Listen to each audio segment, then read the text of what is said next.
Moving on to other news, the Electoral Commission of South Africa is hosting a two-day symposium on political party funding in Durban. It says the gathering aims to foster dialogue on the future of political party funding and its impact on multi-party democracy. It's also designed to help political parties and independent candidates to solidify their chances of winning elections through highly resourced campaigns. The event follows 4 years of implementing the Political Party Funding Act of 2018. I'm really happy that South Africa, it's been 4 years, but now there's a momentum going on and hence this symposium. So I'm really glad that South Africa is reflecting about, strengths and weaknesses of this type of funding, how to improve oversight, how to improve enforcement. I think the IEC is doing a good job, but we also have to think that it's not only up to them. It's also about Parliament, because it's there, the political parties that need to, reach an agreement to improve the frameworks and improve the, sanctions, if that's the case, yeah. When it comes to participation of research, it's not necessarily a matter of the Oppenheimers or any other rich family that didn't participate. We also had participation issues with political parties themselves. So I think it's something that we obviously constantly have to deal with, but that does not necessarily mean that the research mustn't go ahead. Initiatives such as this one and the symposium we're having will obviously shed light onto the work that we've been doing, and will also encourage participants, private sector, public sector, political parties, private donors, to avail themselves to the HSRC or any other research institution that's collecting data. Well, the professor in the Department of Political Sciences at the University of South Africa, Professor Dirk Kotze, joins us now for more. A very good evening to you, Prof. Thank you so much for joining us and a warm welcome to the late edition. Good morning, good evening. Thank you very much. Well, Prof, the significance of this symposium on political party funding certainly cannot be doubted, especially as we head to the upcoming, elections. From your perspective, what have been the key lessons or the challenges in the past 4 years since the implementation of the Political Party Funding Act? Well, there's quite a lot of lessons. I attended today myself, and especially the HSRC presented an opinion polls that they've done, or surveys, which give us quite a good understanding of where do we stand with respect to this. It is very significant that this event is taking place, because it's the first time that it is at such a scale that such a discussion is going to happen. I think what is important is that there are differences that are coming out now in terms of understanding of how to manage that. What is the position of the IEC specifically? There's an interesting view that is emerging now at this event of saying that the IEC is not necessarily the best institution in order to manage and to enforce the two acts that's related to public funding, because it will compromise the IEC in terms of the work that they must do as an election management body and not as a compliance body only. So that I think is an important component. Then also what has become more of a technical issue, but that has been discussed especially early in the morning, is the issue about how to distribute the funding that's provided by the two funds. The one is the fund the money coming from Parliament, and the other one is a public fund that any one of us, any person can actually donate to. But what's the formula? And they talk of there are two components to that. The first one is the proportional distribution, and the other one is the equity distribution.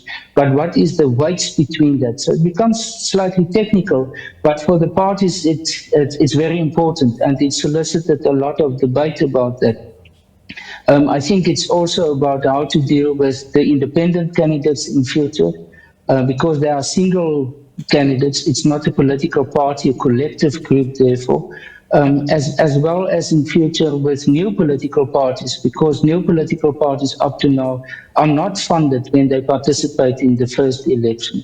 So there's a lot of technical aspects. What was also very useful with today's discussion is that we had persons from other countries that provided insight into countries like, for example, Senegal or Tanzania or Uganda, and some European countries, how they do that. So it's the comparative component was very important for the discussion also.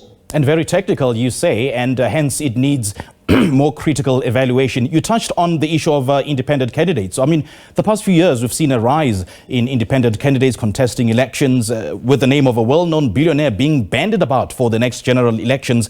What does this say about the public's trust in traditional party politics? Well, the point that's emerged today again, or that was actually confirmed, but there's other opinion polls already that stated it very well, is that the public trust in public institutions, whether it is parliament or political parties or even the IEC, has declined over the last number of years. And I think that is why today's event is so important, because it is about part of the discussion is how to restore the public trust in these public institutions like Parliament or elections or the IEC or politicians in general. And I think this is because this is about funding, this is about money, it's about something that is closely associated with sometimes abuses or corruption. That is why it is so critically important to develop a dispensation in South Africa which is trusted by the public. Now, Prof, the IEC Chief Electoral Officer, Sai Mamabolo, earlier on, he asked very pointed questions which need critical evaluation, I would say, bordering on whether the law delivered on its promise. I mean, has it really safeguarded our democracy? Has it enabled rather than hindered the healthy competition of ideas in the political marketplace? So it now begs the question, what mechanisms or reforms you think are necessary to level the playing field for smaller parties and independent candidates? Well, this is definitely part of the debate. We don't have yet reached conclusive answers on this, and I think that tomorrow the debate will continue. The Minister of Finance will be here, because that will be an important component also as to what extent public funding is going to be possible. One of the views that's quite a strong view is that private funding should be reduced and public funding should be increased. But that obviously depends on whether the state, the public purse, the treasury will be able to afford this. And I think there are many countries or several countries in the world that does do that, where they concentrate only on public funding and then try to exclude the possible abuses or moral functioning of private funding. So that's one of the options, and it will be interesting to hear tomorrow from the Minister of Finance to what extent that is indeed even an option that should be considered.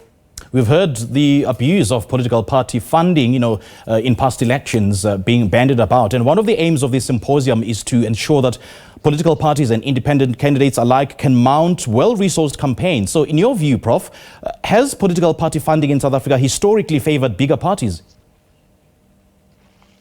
Yes, it did.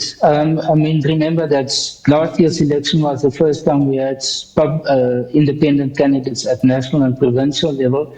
Public funding, these legislations are not applicable to local government. So it's only to provincial and national elections. And the political parties, based on the formula that I mentioned earlier on, and the fact that the major component is proportional representation. So the bigger the party is in terms of representation in the national and provincial legislatures, the more they receive of the total budget that's available for it from public funding. So that means the bigger parties automatically are favored or were more advantaged in terms of the public funding. Now, transparency in political donations is a very cornerstone of the Political Party Funding Act. Are we seeing enough public accountability from parties in how they fundraise and how they spend? And what sort of impact do you think increased transparency in funding will have on voter trust and democratic participation? Yes, this is one of the main functions of the IEC, is to make sure that the political parties declare their income, the donations that they receive, and that it is within that range.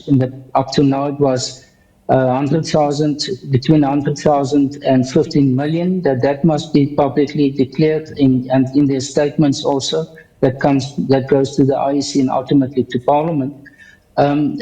And I think the public in general, I would say, are very hesitant to accept that this is indeed a true reflection of the income of political parties.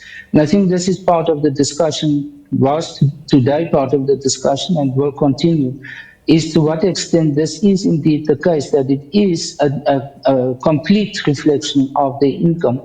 There has been some instances where the IEC had to take these parties actually to the Electoral Court for non-compliance with the Act, specifically the one Act which deals with their reporting of the income. So there are, in that sense, issues about whether the political parties are actually complying with the Act. And I think the general perception is also that it is not necessarily the case. What was an interesting result from the surveys is that the general public knowledge of these acts are very low. The public in general don't know about these acts or how they work. And it's only the persons with the higher sort of educational qualifications, persons who are therefore better educated, who are in a sense more aware of it, but persons at the lower levels have almost no knowledge of this. So this is an aspect which also requires much more public awareness and public education of what exactly is this, the purpose of this legislation and how it should be applied also.